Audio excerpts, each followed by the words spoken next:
La madurez cristiana como remedio para las divisiones. Primero a los Corintios capítulo 3. Ya leíamos los primeros 10 versículos. Y el versículo 11 en adelante vamos a leer algunos ahí. Porque nadie puede poner otro fundamento que el que está puesto, el cual es Jesucristo. El 12 del capítulo 3 de Primera a los Corintios. Y si sobre este fundamento alguno edificare oro, plata, piedras preciosas, madera, heno, hojarasca, la obra de cada uno se hará manifiesta, porque el día la declarará, pues por el fuego será revelada, y la obra de cada uno, cual sea, el fuego la probará.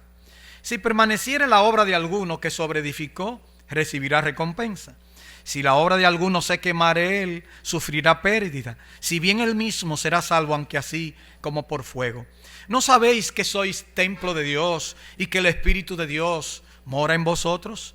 Si alguno destruye el templo de Dios, Dios lo destruirá a él. Porque el templo de Dios, el cual sois vosotros, santo es. Bueno, pudiéramos seguir leyendo cada uno de los pasajes que estamos mirando ahí, pero bueno, vamos a seguir leyéndolo en el camino. Fíjense, el título es muy ambicioso, dice: la madurez cristiana como remedio para las divisiones. Recuerden ustedes que esta iglesia de los Corintios le dejó claro Pablo en los capítulos anteriores en qué consiste la sabiduría de Dios. Y comparó en qué consiste la sabiduría de Dios y la sabiduría del mundo.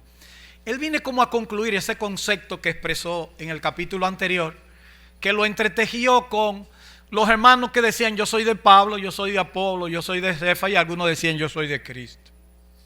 Así que en este capítulo 3 él quiere dejar en evidencia el por qué les ofreció mucha de esta forma, o de esta forma de predicar a los corintios, o de esta sabiduría. Tal vez ellos cuestionaban a Pablo diciendo que su predicación era muy simple, porque su predicación es como muy simple. Y él da las razones por las cuales la predicación fue simple.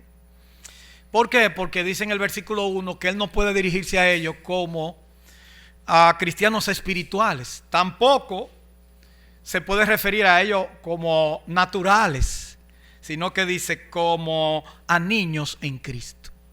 O sea, como a carnales.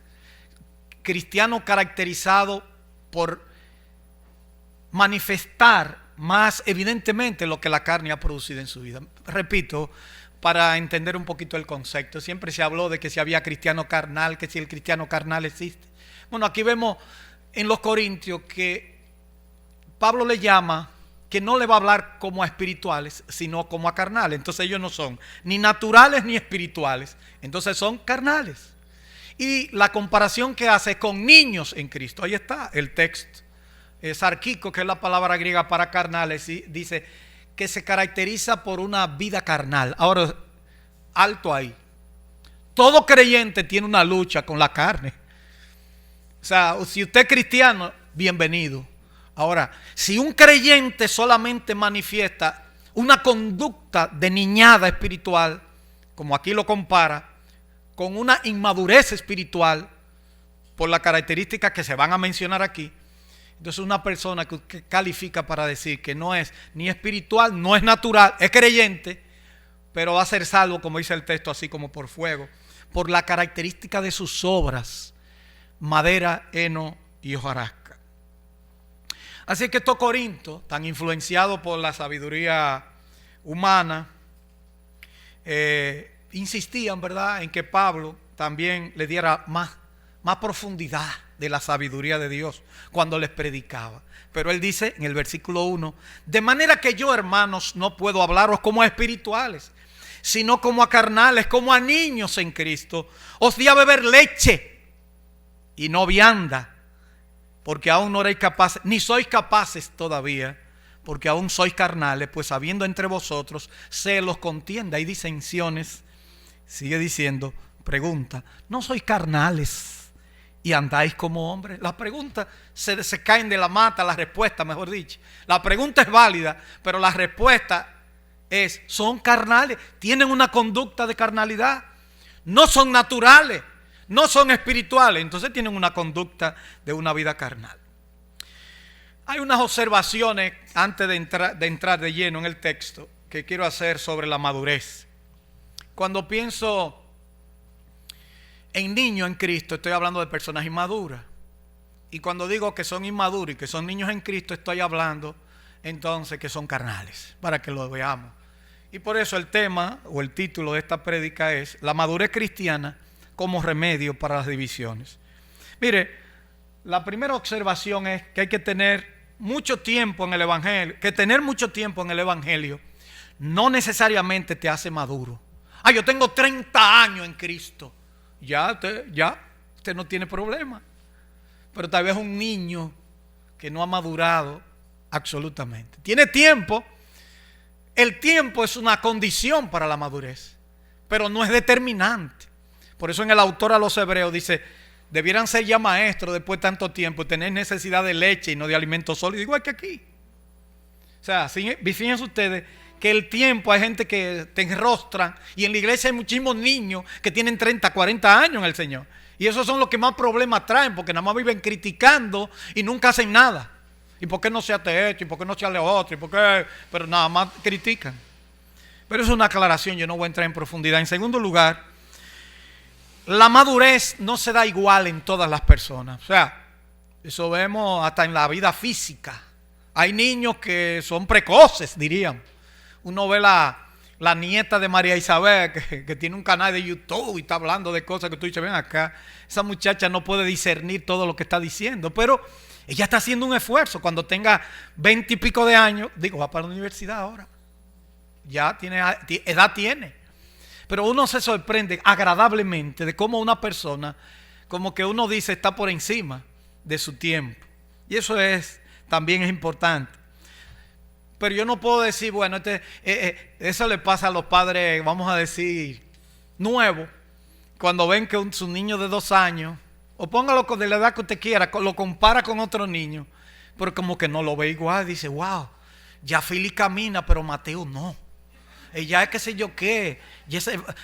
Philly ya limpia, agarra una escoba y un swap y comienza. Hay que quitársela porque el hombre anda la casa entera swapeando y limpiando. Pero Mateo todavía está con una cosita. Pero no todos los niños son iguales. Y no tienen por qué. Al final van a terminar los dos caminando, hablando. Es lo normal, lo natural. Lamentablemente no siempre se da igual en todas las personas. Hay personas que tienen su retraso. Pero lo vamos a poner en el orden espiritual para no verlo. Puse a mi nieto para que nadie se ofenda, ¿verdad? No puedo poner nieto de otra gente porque el nieto de uno es el mejor. En tercer lugar, otra aclaración. La carnalidad y la inmadurez van de la mano. Siempre lo recordé en la introducción. Tenemos una lucha constante de nuestra naturaleza pecaminosa. Dice un hermano hace muchos años, no sé si el hermano don Pablo Clase, que por cierto hay que orar por él, parece que está bien porque no hemos tenido más noticias, que tiene COVID, pero tiene 92 años. Y él decía que el ser humano tiene 2 perros peleando adentro. Él decía un perro, vamos a ponerle colores diferentes, un perro gris y un perro amarillo. El amarillo es el espiritual y el gris es el carnal. Entonces, si usted alimenta al perro amarillo más que al gris, oración, dependencia de Dios, servicio, adoración sincera, buscando de Dios honestamente cada día, usted está alimentando la parte espiritual. Pero si usted solamente piensa en las cosas de la carne, lo que usted cree que debe ser lo mejor para usted, piensa en la comodidad, que bueno, pero espérese, cuando usted pone en segundo lugar las cosas espirituales y la va poniendo en tercero y en cuarto, cuando usted viene a ver, usted es un raquítico, usted tiene un raquitismo espiritual, o tiene tal vez un cuasiolcol por falta de proteína, o tiene un marasmo. Esos son la desnutrición en bebé, que en el hospital de niños, a mí nunca se me olvidó, ya hace muchos años que yo di esa materia, y vi esos niños, cuánta desnutrición había, un área que se llamaba desnutrición. ¿Sabe lo que es internar a un niño para darle comida en un hospital? Yo no sé cómo está eso, si ha cambiado, pero había muchos niños. Por falta de proteína se llamaba cuasiolcol. El niño panzuito con el pelo rubio, pero no es rubio, es teñido que está, hinchado. Y está el marasmo, que es el niño marasmático, que parece como si fuera una ciruela pasa de trujado, por falta de incluso carbohidrato y de todo. O sea, que tiene todas las deficiencias. Pero bueno, en cuarto lugar, la alimentación es mucho más variada para el maduro que para el niño o inmaduro. Y por eso, pero entonces, usted no podía a un niño desnutrido y que de que llegara, denle un filete ya. No, se le daba diarrea. Y ya no podía, se podía morir. Había que canalizarlo y poco a poco irlo hidratando hasta que fuera poco a poco la flora intestinal, que son los vellitos que están dentro del tubo digestivo, se fueran desarrollando, porque el nivel de absorción no lo tenía. Yo lo quiero poner la comparación, pero no me quiero ir demasiado porque después me ve el tiempo. En quinto lugar, la madurez nos habla de crecimiento en santificación. Hasta Cristo crecía simétricamente en todas las esferas, por eso el ejemplo. Y Jesús seguía creciendo. Me gusta esta versión, Dios habla hoy, porque tiene la frase como está en el original. Porque cuando uno lee la Reina Valera dice Jesús crecía, pero uno pierde de vista que seguía creciendo. O sea, que estaba en crecimiento. La persona que está en madurez da 3 pasos para adelante y 2 para atrás, pero se queda uno adelante. ¿Entiende la idea? Como el libro de Charles Swindoll. Dice Jesús que seguía creciendo en sabiduría y en estatura y gozaba del favor de Dios y de los hombres. La Reina Valera dice en estatura y en gracia para con Dios y los hombres. Otros dicen en edad también, otras traducciones. La idea es que el Señor crecía. Y todo creyente tiene que tener como norte el ejemplo de Cristo. De manera que nos proponemos proyectar para el día de hoy, a manera de bosquejo, ¿qué vamos a pretender? Bueno, que la madurez cristiana como respuesta para las divisiones se refleja en la inmadurez de un niño. En segundo lugar, no sabe distinguir entre diferentes realidades, el inmaduro y señales de buena madurez. Como una respuesta a la división está esa señal que aparece al final en los versículos 16 hasta el 23. Vamos a proponernos entonces hablar sobre esto, del versículo 1 hasta el 8. Entonces, la madurez se refleja negativamente en la inmadurez de un niño. Lo tomé como ejemplo, un niño. Si ustedes notan aquí, de manera, hermano, que yo no puedo hablar como a espirituales, sino como a carnales, como a niños en Cristo. ¿Quiénes son los niños? Los inmaduros. Pero niños es una figura. Está tomando un niño que todavía no tiene la capacidad. Entonces lo está tomando como un ejemplo en la iglesia, en la vida cristiana, en todo sentido. Entonces, ¿cuál es la característica? ¿Cómo se refleja? Por lo que come. Dice, os di a beber leche y no alimento sólido. Los niños no comen al principio leche nada más, la leche materna. Ellos no quieren otra cosa tampoco. Cuando están pequeñitos es leche. Y eso se pone loco con esa leche materna que le da todos sus nutrientes, que le da su inmunidad y que es lo mejor que hay. Incluso esos niños prematuros, aunque están en incubadora, tienen que buscar un banco de leche materna, porque la leche materna es que lo va a sacar más fácilmente que darle preparados que hay. Pero ustedes saben que el mundo ha cambiado. Y República Dominicana está dentro de los primeros países que hace más cesárea en el mundo. O sea, hay 3 países que hacen mucha cesárea: Brasil, Japón y República Dominicana. Hace unos años así era el orden. República Dominicana está entre los primeros lugares entre cesárea en el mundo, y por eso muchas mujeres se le olvida, yo estaba operada y a mí se me olvidó dar seno, y los tiempos han cambiado. Pero por el alimento nos damos cuenta del estado de madurez. Un niño a esa edad no le dé un filete, porque es que él lo huele y no le importa nada. Él lo que quiere es la leche. Eso lo de leche. Como cuando Jonatán estaba chiquito, que nada más decía leche. Pero después, cuando va creciendo, hay un niño que uno le preguntó, que ya tiene 8 años, y una vez le pregunto yo, ¿qué tú quieres? Y dice, carne y carne. 3 veces carne. Eso quiere decir que estaba creciendo. Yo no dije nombre. Yo no he dicho nombre. O sea que sí, no sabe lo que es un niño pequeño, no sabe lo que es un filete. Incluso no tiene dientes para comerlo. No está preparado para digerirlo. Su tubo digestivo no está desarrollado. Y él no tiene todavía las condiciones para, fácilmente se atraganta. Ni siquiera cualquier fruta puede comer, hay que picársela, ponérsela en pedacitos, que sea fácil de comer, porque es un niño. Entonces, así mismo en la vida cristiana, por eso Pablo dice, ustedes, yo no le puedo dar, ustedes me están pidiendo que yo le dé cosas más suculentas, pero ustedes no son capaces de eso. Ustedes no pueden digerir eso. Entonces yo tengo que seguir dándole lo mismo y decirle que ustedes tienen que salir de la niñez espiritual.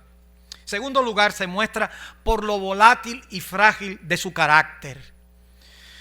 Dice el versículo, sigue diciendo, dice, porque aún sois carnales, pues habiendo entre vosotros celos, contiendas y disensiones, ¿no sois carnales si andáis como hombres? La palabra aquí, celo, que viene de una raíz griega que significa estar caliente, entrar en ebullición. Los niños son volátiles. Ellos, usted le pone a hacer algo, ya yo no sigo para hacer esta tarea.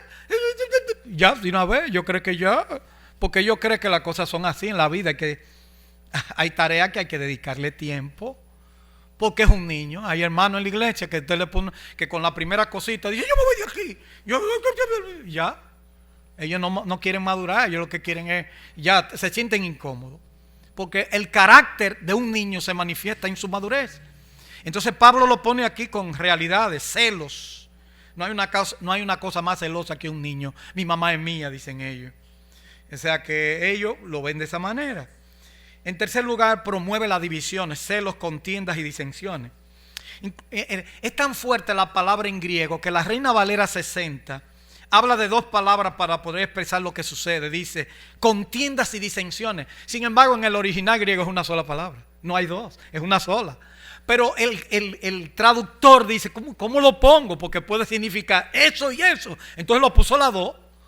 Se puso contienda, que es un picapleito, y disensiones porque crea partidos en la congregación.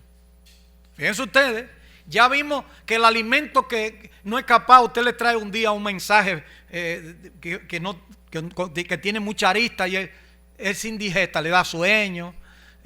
Yo cuando estaba niño en la iglesia, a mí me gustaba ir a todos los cultos, pero era por una razón, principalmente a los cultos de oración, porque los domingos era chévere en la escuela dominical y después venía a predicar.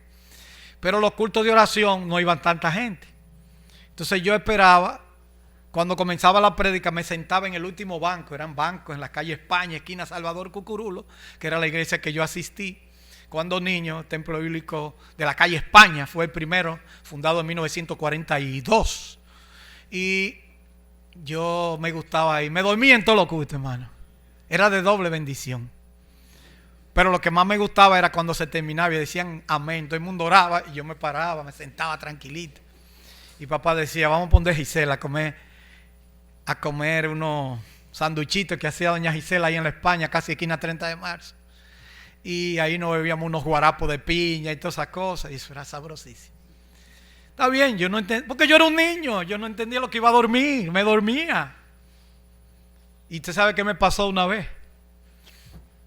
Yo me propuse, ya yo tenía como 15 años, pero yo dije, yo voy a leer la Biblia, el Nuevo Testamento lo voy a leer. Hermano, duré una semana en Mateo capítulo 1 en la genealogía, y yo decía, ¿tú estos nombres? Una semana y no terminaba. Yo decía, pero no, y hasta sueño me daba, porque era un niño, no tenía la madurez necesaria para entender esto.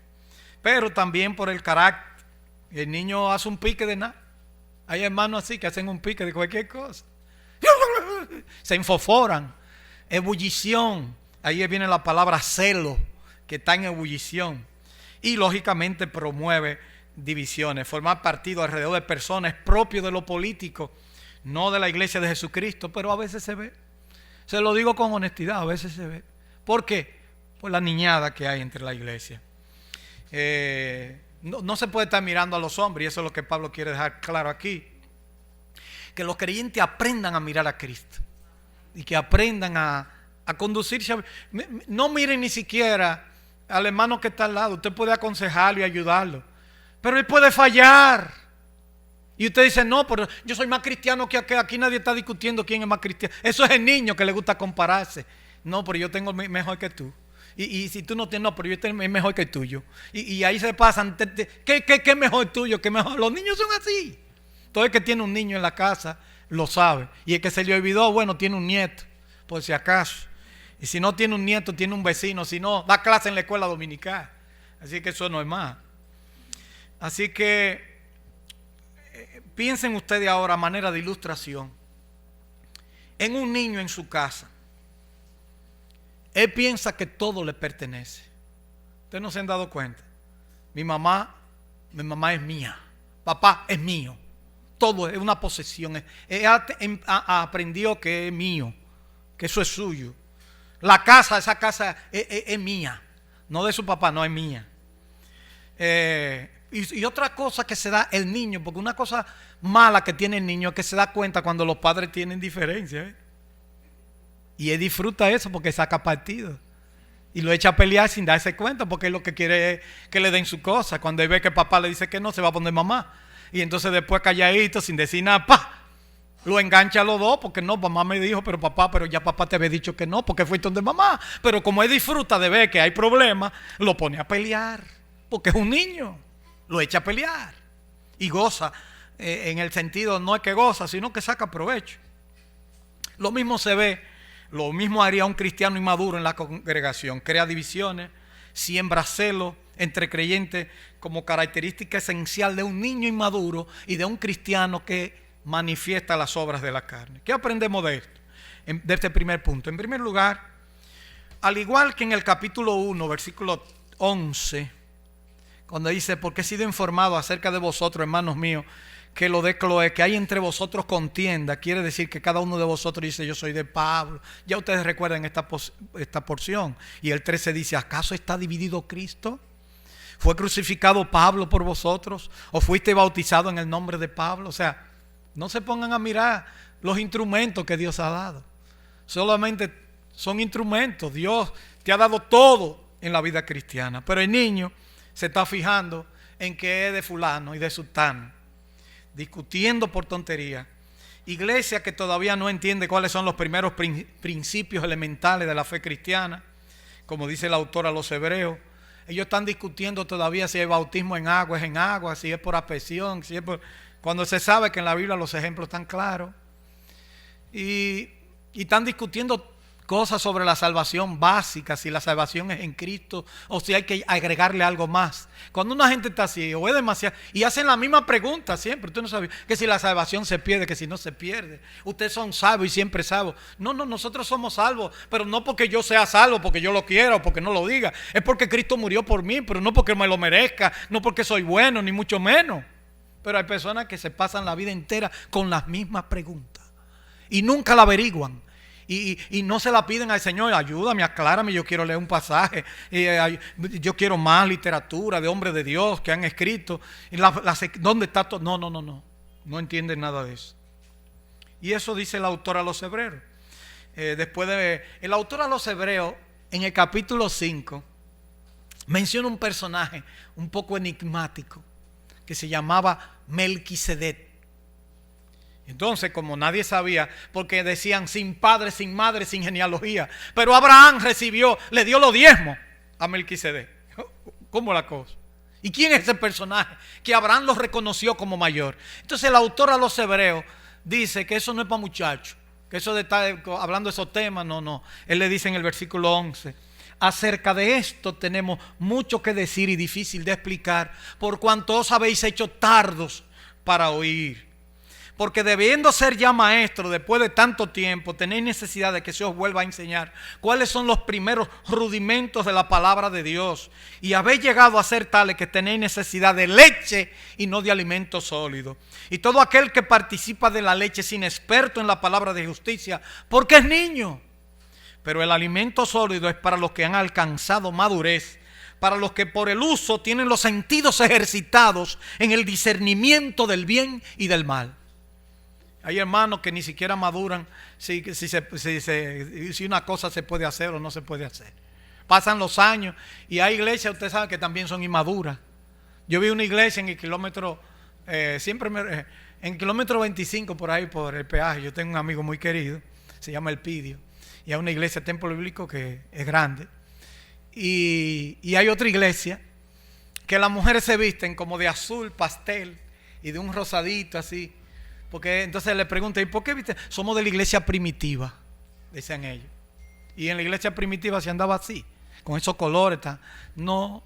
O como siempre recuerdo la anécdota que hacía Abelino, que fue una vez a una tienda aquí en Santiago y se encontró con una hermana de Villa González que andaban así con un vestidón, un moño y una cosa, y le preguntan, ¿y ustedes son cristianas? Sí. Y yo también soy. No, pero ¿y de qué iglesia son? También dije lo mismo, de la iglesia primitiva. Entonces, como que Abelino, tú sabes, un veterano le preguntó, ¿y en qué ustedes vinieron de allá de Villa González? ¿En burro o en camello? No, en máquina. Dice, entonces, ¿por qué no siguen las mismas cosas? Debían venir a pie también, como en los tiempos de Cristo. O sea, señores, el niño se entretiene con esas cosas, como si son cosas que tienen importancia. Que si hay moño va para la derecha, que si hay peinado va para la izquierda. Y la gente se pone loco con esas tonterías muchas veces. Pero yo lo estoy diciendo aquí en el púlpito, pero hay personas que sí, yo no lo puedo decir porque se ofenden. Porque esas son otras cosas, pero y se pasan la vida en esto. Así que el niño se caracteriza precisamente por eso. En segunda aplicación debemos tener metas claras de madurez en las diferentes facetas de nuestras vidas. O sea, en el hogar, ¿qué queremos hacer de nuestro hogar? Porque hay hermanos que dicen, yo quiero que mis hijos sean cristianos. Y que tú estás como los muchachitos que dicen que sean cristianos todos y ya usted no ni ora por ellos, ni le lee la palabra, ni usted la lee, ni usted hace el esfuerzo, ni usted es el ejemplo para ellos. Entonces, ¿qué va a hacer? Los niños aprenden más por lo que ven que lo que usted le dice. Usted puede escribir un libro y escribir párrafos bellísimos, pero si ellos ven en usted que lo que usted escribe es muy diferente a lo que usted hace, es difícil. Pero haga las dos cosas, Así que usted tiene que tener facetas de su vida de madurez clara, como en el hogar, en la iglesia. Usted no puede decir siendo lo mismo domando sillas, siempre venir, me siento, pero nada, no participo en nada. Ahora mismo estamos en pandemia, pero hay gente que antes de la pandemia, después de la pandemia, igual que la pandemia, que puede venir otra pandemia, o no vienen nada y siguen igual. Entonces uno se pregunta, ¿y qué es lo que pasa? En el trabajo, ¿qué está haciendo usted en su trabajo? A usted le piden, fulano, yo veo que tú haces tu devocional, o tú lees la Biblia, o tú tienes un versículo ahí. Tú pudieras orar por mí. Le piden la oración a usted. Si a usted le piden la oración es porque usted tiene la cosa. Ellos han visto que usted ora, que usted siempre está en eso. Eso es señal de madurez. Pero también en la recreación. Hay hermanos que usted no puede jugar ni basquetbol con ellos porque ellos se ponen, ni dominó se puede jugar, Camacho. Se coge un pique por todo. Entonces usted dice, pero acá estamos divirtiéndonos. No, porque tú no jugaste bien. Tú debiste poner la fecha que yo te di. Y se paran de la cosa. Hasta en la recreación tenemos que reflejar todo, una señal de madurez. ¿Cuál es el objetivo de por qué estamos haciendo esto? Pedimos, ¿por qué? Ya. No se perdió el mundo ni nada. Hay cosas que son más importantes que otras. Pero pongo todo eso a una revisión de las cosas que no ha cambiado en los últimos años. Porque hay personas que son niños, pero siguen siendo la misma niñada. Ahí hablé como mexicano, con la misma niñada. Porque Oni me está influenciando, porque hoy hay uno mexicano. Güey, todas esas cosas. Bueno, entonces, tienen años con la misma actitud y no cambian. Y sí, yo voy a cambiar, pero no hacen el mínimo esfuerzo. Otros tal vez tienen meses y hay que cambiarla. El cambio significa para nosotros, no tiene nada que ver con el gobierno, el cambio significa una etapa de madurez. Y sobre todo, una persona que ha madurado no hace las cosas a lo loco, dice, yo estoy esperando que el Señor me ayude a tomar una decisión. Espera en el Señor. A veces hay cosas que le han pasado en la vida de uno, que uno a veces no entiende por qué le pasaron. Y van acá, porque yo quería hacer esto y el Señor sabía que yo la quería hacer. Y se le turbó todo y cambió todo. ¿Y qué hizo usted? Se puso como un muchachito y se entroñó con Dios y dice, yo no voy para la iglesia, ya, porque tú no me diste lo que yo pedí. Usted tiene que decir, gracias Señor, tú sabes mejor que yo lo que me conviene. Eso es madurez. Pues si usted es un niño, hay que recogerlo con una pala, porque está deshecho así, se volvió una baba y hay que recogerlo. Y eso no puede ser. En segundo lugar, la inmadurez no sabe discernir en cosas básicas. Ese es el segundo punto. No entiende los roles. en esta etapa de crecimiento, de inmadurez, no puede ver que no sabe todo, que no lo entiende todo, que no lo domina todo, excepto un niño de 8 años que todo lo quiere explicar y todo lo sabe. Y no sabe la diferencia entre colaborador y labranza. Ellos estaban peleando con Pablo. ¿Quién eres tú? Y dice, pues nosotros somos colaboradores y ustedes son el cultivo de Dios.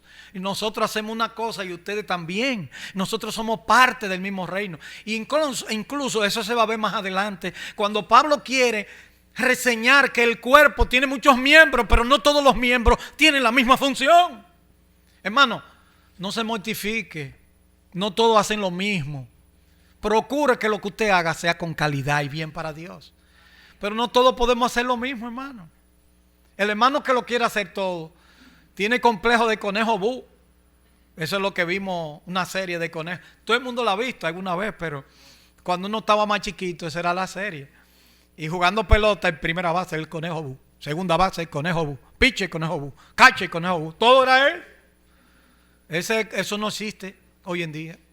Usted no lo puede hacer todo. Hay un hermano que tiene que hacer algo que usted no hace. Y eso lo hace para Dios. Y nosotros pensar que tal vez hay cosas que le damos más importancia. El síndrome de Alicia en el País de la Maravilla. Se dice que el autor de esa historia, no me acuerdo del autor, hay cosas que se le olvidan a uno, pero es famoso. Si ustedes se recuerdan, bueno, díganmelo después. Él escribió con brillos porque él sufría de unos vértigos. Y lo veía con fosfeno y brillo, Alicia en el País de la Maravilla. Entonces hay hermanos que son como niños que están siempre viendo pajaritos en el aire. Que las cosas importantes para ellos no son estudiar la palabra, orar, visitar al necesitado, hacer servicios, sino que las cosas importantes para ellos son las cosas triviales. Es una señal de inmadurez. Por eso dice el versículo 9, y lo digo en la versión, la Biblia al día, o lenguaje sencillo, perdón, dice: Apolo y yo somos servidores de Dios. Ustedes son como un campo de trigo y Dios es el dueño. Son como un edificio construido por Él. Pero cada uno tiene que entender que el Señor te puso allí y te puso aquí. Puede ser que el Señor ponga aparentemente a alguien en un lugar que se vea más importante que otro, pero todos son importantes. Cuando usted tenga una obra que usted sabe que usted le está haciendo para Dios, le pasa como el albañil. Habían 2 grupos de albañil que estaban haciendo una gran catedral. Y había un grupo que decía: estoy loco porque llega el día de pago, el sábado. Todo esto me tiene harto, toda esta cargadera y estas cosas. Y nada más estaban pensando en el pago. Y era bueno que pensaran en el pago porque lo necesitan. Pero había otro que decía: yo estoy construyendo la catedral más importante de toda la región. Cuando esto se termine, yo le voy a decir a mis hijos que yo trabajé en esta catedral. Y era un albañil igual. Pero estaba viendo una perspectiva diferente a otra perspectiva. Y una señal de madurez. No pueden darse cuenta que muchas veces Dios levanta personas para desempeñar diferentes actividades. Y piensan que lo que el otro hace, él pudiera hacerlo mejor. Pero sin ninguna base de sustentación. Solo en su inmadurez ellos creen que ya ellos son los mejores. Y que el otro no sabe nada, pero él sí sabe. Y cuando usted le dice: venga, hágalo, no saben hacerlo. Y eso lo vamos a aprender muchas veces. Lo que hemos sido tal vez maestros en algún momento, o somos maestros todavía, lo vemos en la práctica. Yo nunca voy a olvidar a un estudiante que me dijo: yo era profesor, duré como 15 años dando una materia que se llamaba semiología quirúrgica. O sea, eso es como examinar las cosas que tienen que ver con las enfermedades que tienen que ver con la cirugía o con parte quirúrgica. No es lo mismo clínica que corazón, que pulmones, que también que no, que decir que el intestino está acobado, que tal vez hay un problema, una apendicitis. Bueno, y yo nunca me voy a olvidar de un estudiante mío que por cierto es cirujano, después se hizo cirujano y fue alumno mío de cirugía también. Y él levantó la mano y me dijo: dígame. Y me dijo: profesor, pregúntame lo que usted quiera del libro. A mí me gustó eso, me impresionó. Pero él pensaba que se lo sabía todo. Lógicamente comencé desde lo más fácil, porque le hice preguntas, hasta que me metí para lo hondo, para que siga estudiando. Y dice: no, para que siga estudiando. Y me sorprendió de que él, a mí me gustó y todavía lo recuerdo. Y él me aprecia mucho todavía y pero recuerdo con muchas cosas esa actitud, pero una actitud de inmadurez, porque usted no tiene que decir que usted lo sabe todo tampoco. Usted tiene que decir, yo estoy aprendiendo y cada día aprendo algo nuevo, y esa es la realidad. Así que un pequeño no sabe discernir entre labranza y colaborador, y tampoco sabe discernir entre fundamentos. Lo básico aquí a entender se aplica al punto anterior de roles. Es donde está edificado, tiene que ser, como dice el texto, nadie puede poner, versículo 11, otro fundamento que el que está puesto, el cual es Jesucristo. En otras palabras, si usted no ha madurado, usted va a pensar que usted está trabajando para otra cosa y no para Dios. En tercer lugar, por el tiempo, no distingue el niño o inmaduro carnal en la calidad de sus obras. Aquí vemos dos grupos de creyentes. Si ustedes leen ahí los versículos 13, 12, y si sobre este fundamento alguno edificare oro, plata, piedra preciosa, madera, heno, hojarasca, la obra de cada uno se hará manifiesta, porque el día la declarará, pues por el fuego será revelada, y la obra de cada uno, cual sea, el fuego la probará. Es una figura, está usando una figura de materiales que se van cuando pasan por el fuego. ¿Qué le pasa a la madera, al heno, a la hojarasca, hoja seca, a la caña? Depende de la traducción. Cuando pasa por el fuego nada más queda el humo y pica y molesta. Pero cuando usted pasa por el fuego, el oro, la plata, las piedras preciosas, se purifica más. Dice la NBI, hablando del versículo 13, traduce, dice: su obra se mostrará tal cual es, pues el día del juicio la dejará al descubierto. El fuego la dará a conocer y pondrá a prueba la calidad del trabajo de cada uno. Yo no sé qué pasa, pero los niños piensan que cuando ellos hacen algo, el mejor dibujo que ellos hicieron. A veces está muy distorsionado, pero ellos piensan que esto está bien. Jonathan me regaló 2 huevos doblados en un cartón de un cuaderno, de una mascota, que él lo forró con regalitos y le puso 2 cacarones de huevo y decía: para papi, algo así. Y me lo dio cuando estaba en segundo, yo no recuerdo en qué curso estaba, pero estaba chiquito. Pero él pensaba que había hecho la obra de arte más grande de su vida. Pero yo le dije: cuando tú te gradúes en la universidad, yo te lo voy a dar, eso. Bueno, yo lo tenía en el consultorio guardado. Y cuando él se graduó, el día de la graduación, en una cena que hicimos, yo le regalé su cosa. Yo no sé qué lo hizo, tal vez ya lo botó y todo, pero yo se lo di. Debe haber fotos de eso por ahí. Y se lo di para que él viera que de verdad cuánto tiempo había pasado y cómo se ven las cosas diferentes. Pero porque hay muchas etapas de la vida de uno. ¿Sabes que cuando uno es chiquito, uno le dice a todo el mundo: te he hecho a mi papá? Mi papá sabe más que tú. Porque te lo digo, pues hablo con mi papá. Pero después, cuando llega a 7º, 8º curso, papá sabe algo. Se hace bachiller y dice: el viejo está un poquito pasado. Va a la universidad y cuando llega a la universidad dice: es un loco viejo, no sabe nada. Después tiene hijos, se vuelve grande ya y el papá se vuelve más viejo. ¿Sabe lo que dice? Porque ya entendió otras cosas que no entendí. Dice: papá tenía razón. Miren ustedes la diferente etapa que uno no ve, porque uno cree que es un león. Ustedes saben que cuando uno está pequeño así, tirarse del primer escalón y llegar al primer escalón, eso es tontería. Pero cuando ya tú tienes unos 40 y pico, ya tú dices: espérate, no, yo puedo de 2 en 2, pero no de 5 en 5. Así no. Así es que la palabra aquí, por fuego, su escape, dice Matthew Henry y Francisco La Cueva en su comentario, dice: su escape no será por fuego, o sea, por purificación, sino del fuego por evacuación. El Señor lo sacará como se saca del incendio algo que está a punto de quemarse. Esa es la idea. Es muy importante tener claro que debe ser bien conocido sobre quién se fundamenta. La palabra griega temelios, que significa fundamento, es sobre Jesucristo. Si no hay obra que tenga valor, no hay obra que tenga valor, si no se basa en Jesucristo. Diferencia entre las obras, madera, heno, hojarasca, oro, plata y piedras preciosas, es una ilustración que Pablo pone aquí. pero lo ve hasta el cielo. En primer lugar, una se quema, solo el humo. Las otras se purifican con el fuego. En segundo lugar, en un caso hay recompensa, en el otro perdido, aunque serán salvos ambos.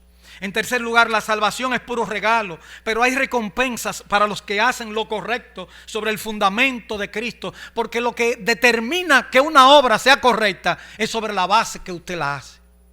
Si usted la hace para usted, eso es madera, heno y hojarasca. Tal vez, si está entre dos, tal vez madera. Si está en el medio, heno, y que sería una hierba seca. Y hojarasca, ya hoja seca también. La idea es la siguiente. En tercer lugar, la salvación es puro regalo, pero hay recompensa para los que hacen lo correcto, repito, sobre el fundamento de Cristo. No es en la Cruz Roja, no es en la Defensa Civil, no es en el Comité Olímpico Internacional, no es en las Naciones Unidas, no es en la Organización Mundial de la Salud, es sobre la base de Jesucristo. Eso se conoce como, cuando nos enfrentemos allá a la presencia del Señor, se conoce como el tribunal de Cristo, el Bimá. Pero es un tribunal que no es un tribunal de juzgar, sino de premios. Por eso utilicé la palabra griega.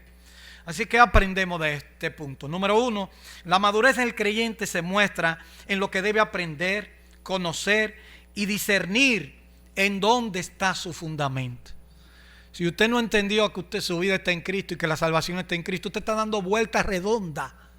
Ese es como unos muchachos una vez que creían que estaban acabando, hicieron una camiseta 360 grados, oigan bien, que ellos estaban girando 360. Y yo les digo, pero pónganle 90, 180, 45, pero no pueden poner 360, porque si ponen 360 están haciendo esto. Se quedaron en el mismo sitio. Pónganle 180 que por lo menos quedan de espalda, o 90 que queda para el otro lado. Pero a veces la gente piensa que es así. En tercer punto, señales de buena madurez, unos 5 minutos más. Lo que debe aprender para buena madurez aparece en los versículos 16. ¿No sabéis que sois templo de Dios y que el Espíritu de Dios mora en vosotros? Si alguno destruye el templo de Dios, Dios le destruirá a él, porque el templo de Dios, el cual sois vosotros, santo es. Nadie se engaña a sí mismo. Si alguno entre vosotros se cree sabio en este siglo, hágase ignorante para que llegue a ser sabio, porque la sabiduría de este mundo es insensatez para con Dios, pues escrito está, él prende a los sabios en la astucia de ellos. Otra vez el Señor conoce los pensamientos de los sabios, que son vanos. Y así termina con los últimos versículos.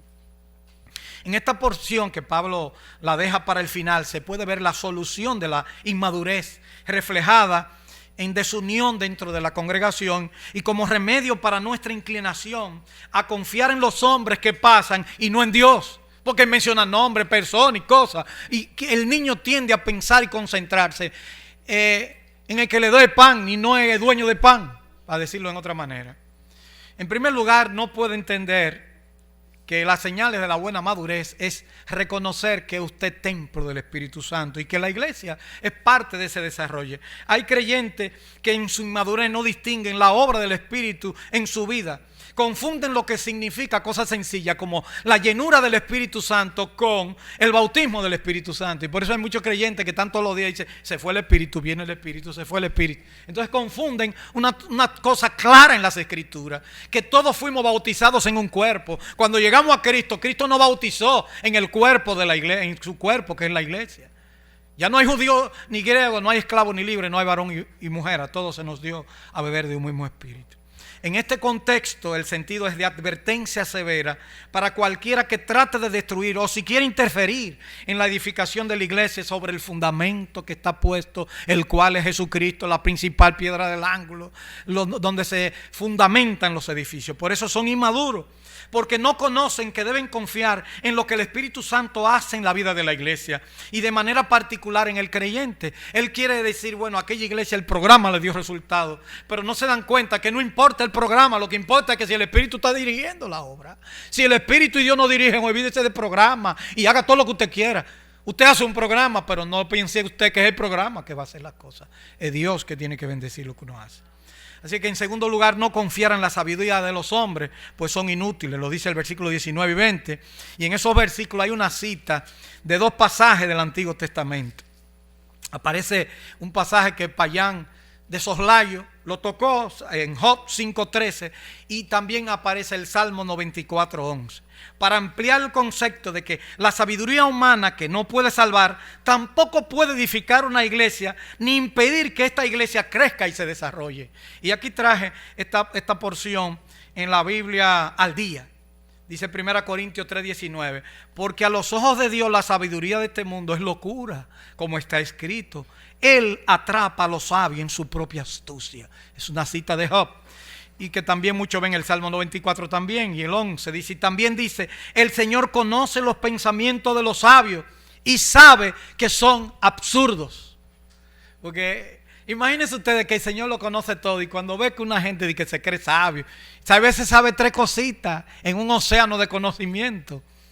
Y uno dice, wow. Y como uno no sabe nada, dice, wow, este tipo ahí sabe. Pero Dios que se lo sabe todo, dice, mira qué disparate, Dios. Que absurdo. Así que, como dice otro hermano, MacArthur, dice, la filosofía humana es totalmente inadecuada para llevar al hombre a Dios, para mostrarle cómo ser salvo y cómo vivir.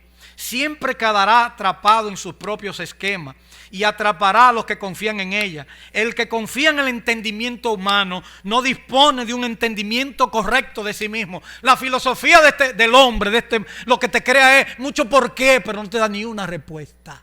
La filosofía lo que anda buscando es que la explicación de las cosas y al final te deja bobo y te dice, ¿qué hago yo ahora? Bueno, ahora seguimos buscando. A ver si hay otra cosa que está. Y los griegos fueron especialistas, pusieron de un lado, del otro, estoicos, epicúreos, Pitágoras, eran filósofos también, aparte de matemáticos. Sócrates, Platón, Aristóteles, cada uno hacía un aporte diciendo, no es aquí. Tal vez Platón es que dice, no, el hombre tiene que buscar algo más trascendente, está más allá de aquí. Pero Aristóteles, por ejemplo, pensó que era lo más importante la ética. Y de ahí nace como una ética, un libro que se le dedicó a su hijo, Nicómaco, que se llama Ética Nicomaquea. Y ahí le dedico un libro y le mando. Y fíjense ustedes, uno de los más grandes que le obligaron a beber un veneno por diferencia, porque cuestionó el papel de los dioses, de la forma como los griegos lo hacían, se llamaba Sócrates, no sabía leer ni escribir. Y era grande. Oigan cómo son las cosas de este mundo. En tercer lugar y por último, todo te pertenece como creyente por tu posición en Cristo y Dios. Miren ustedes, así que ninguno se gloríe en los hombres porque todo es vuestro. Sea Pablo, sea Apolo, ponga el nombre que usted quiera. Sea Cefa, sea el mundo, sea la vida, sea la muerte, sea lo presente, lo porvenir, todo es vuestro y vosotros de Cristo y Cristo de Dios. Así que aquí está la tercera condición para vencer la división. Es tener una visión correcta de nuestras posesiones. Esta frase continúa la lista de todo es vuestro, lo que pertenece a los creyentes. No solamente a los líderes piadosos, Pablo, Pedro, Apolo, sino también los demás que vienen de Dios, es nuestro. Como creyentes somos herederos de Dios, como dice Pablo en Romanos 8:17. Y dice, y coherederos con Cristo. Podemos cantar con gozo, todo lo que hay aquí es de mi papá. Imagínense ustedes. Usted ve que tantos palacios que hay en el mundo. A veces yo he tenido el privilegio. A mí me gusta visitar museos. Yo he ido al Palacio de Versalles. Yo he ido a muchísimos lugares así. Yo he ido al Palacio de la Moncloa en España. Y eso son cosas impresionantes a los ojos de los hombres. Y eso de 1600, 1700. Cosas viejísimas, pero que tú dices, ¿cómo fue que hicieron esto? Usted encuentra, qué sé yo, el Coliseo Romano, que cabían cerca de 50,000 espectadores, y se construyó en el 200, 300 de la era cristiana. Y tú dices, ¿cómo es que hicieron este estadio tan grande? Con unas rocas más grandes que yo 2 veces, con unos cimientos grandísimos. El hombre ha hecho muchas cosas, pero yo puedo decir, eso es de mi papá. ¿Sabe lo que quiere decir? Es de mi papá. Es mío. Todo es vuestro. No me ponga usted, el muchachito siempre está pensando de que, porque eso es una mentalidad de ahora. El que tiene, eso es el que vale ahora. Eso, tú tienes esto, tú tienes lo otro. Ah, pues yo tengo esto. Si tú no tienes, y hay personas que le siguen la corriente. Se compra un G, el otro se compra un G. Se compra una, qué sé yo, que allí, el otro compra una cosa allí. Se compra, ¿y qué es esto? Y esta locura. Así el hombre lo ve así, pero el cristiano no. Ya sea Pablo, sea Apolo, sea Cefa, la vida, la muerte, lo presente, dice aquí en conclusión, Lo voy a poner los versículos directamente. Así que nadie se jacte en los hombres, porque todo es vuestro. Y ahí comienza a enumerar, ya sea Pablo. Pablo es mío. Apolo, campeón, orador. Cefa, Pedro, también. O el mundo. Noten el mundo en todo su esplendor, lo que Dios hizo, el equilibrio de esas cosas. La vida, una vida absoluta, una vida completa, no una vida solamente para beber, y para hacer cosas, sino una vida que usted la disfrute, eso es suyo. Sigue más. O la muerte. Pero la muerte, sí, la muerte no tiene problema con nosotros. La muerte de nosotros también. Ya Cristo la venció. O lo presente. Dice, no, pero ahora en el presente, ¿qué hago? Yo no sé qué es lo que vamos a hacer. Este coronavirus también. Y lo que va a pasar mañana, lo porvenir. Es suyo, sí, es vuestro también. Y termina diciendo, y vosotros de Cristo. Y Cristo de Dios. Esto es una cadena gloriosa. Oremos. Gracias, Señor, por darnos el privilegio de estar aquí. Gracias por tu cuidado. Ayúdanos a crecer como Cristo creció en estatura, edad, gracia para con Dios y los hombres. Que nuestros hijos maduren. Que nuestros hogares sean hogares de verdad, con la mejor exigencia en cuanto a las cosas espirituales. Que la iglesia sea una iglesia que entienda cuáles son las prioridades. Que nuestros pueblos también tengan como parte de su vida espiritual no ser carnales, no ser niños, sino llegar a la madurez. Por Cristo te lo pedimos y te damos.